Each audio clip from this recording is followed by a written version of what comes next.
I deleted a shit ton of stuff with my phone. But when they feel like it, they start fucking with the amount of time I get to record. So I just snapped. That's probably not going to do anything. When I say snapped, I just went, you fucking assholes, you loser ass motherfuckers. You ain't got nothing to do but keep your motherfucking heads up my ass. For what? Money? Because you're a bunch of sellouts? Keyword of the day, diplomacy. Anyways, so there is something that I remembered that I wanted to talk about the other night. And, I don't go out too often. But when I do go out, it's really interesting to sort of, I don't even have to test the crowd. They usually, actually these days, a lot of times I don't say much of anything. But the word telepathy will come up and other things will come up. And the thing that's really interesting is that years ago, like people I was really good friends with, it always took me years to be friends with someone, to tell them that I have these dreams that come true. I'd see these things. I'd see these flashes that would down the line turn out to be true, and that I've always seen it about really big things as well. I had dreams about 9/11 before 9/11 happened, and that was probably around the time that stuff really started to get strong, or I really started to notice, because I had always had lots of little things, but it was easy to just dismiss. It was just like, oh wow, that's cool. I don't know, and again, I've been raised by Midwesterners, so facts are facts. Be in the present.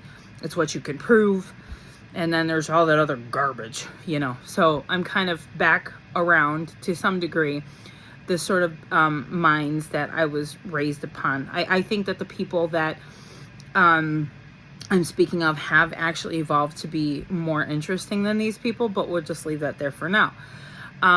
So it's interesting though that, friends of mine years ago, when I told them, I'd eventually, like, one of my friends would be like, just tell him. And I'll never forget Jose's response. Jose's response when I said, all right, so there is something that I'm going to tell you. And he was like, what? And I said, well, I've had these visions and I can see these things and all this other stuff. And, I've got these abilities. And I just remember he went, oh my God, I fucking knew it. I knew it. I mean, I didn't know it, but I knew it. I've actually had a few people react that way. I've had people say things like, you do this way too often. You call me almost every single time I'm getting ready to call you, and people that I don't talk to very often. I've always been better friends with people who allowed me my space. I've never really been, for short periods of time in my life, I'd have those friends where it was like we were super close for a while, but I don't love codependency, and I guess you could say I'm fairly independent, although I don't understand why more people aren't, so that's strange to me that I should have to say that. But I know it's not as usual a thing as being codependent. So I've always been friends with people that there's a fair amount of space, and like we could still come back together, and it's like things never ended, or it's like we pick up where we left off. So when I say that, like, I would call these people and they'd be like, you do it way too often, it would be people that we'd see each other for a while, for a bunch, and then we won't hear or speak to each other for months or maybe even a year.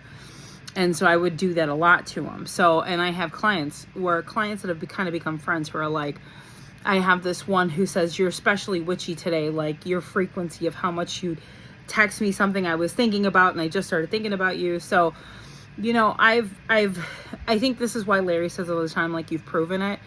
I think it's just because the numbers of NPCs, the amount of pressure from the carnation people, if you will, the filler flowers, is just heavy, because those people were born to, be agents. They were born to just mimic or be an extension of what the power of the system demands it to be.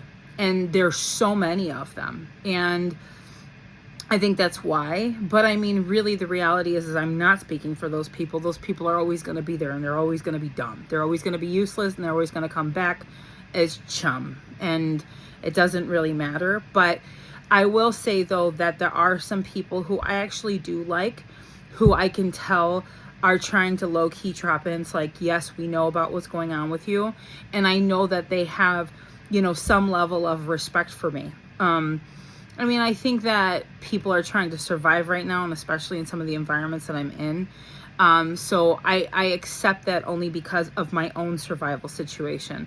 But everybody does know this about me. Like, I really don't tolerate a lot of bullshit. But there is something to be said for survival. So I do expect that level of respect in terms in that I'm only around sometimes. And I appreciate it because I could tell the way that they're doing it. It's like, we don't want to talk about it, and we know that you don't want to talk about it. And it's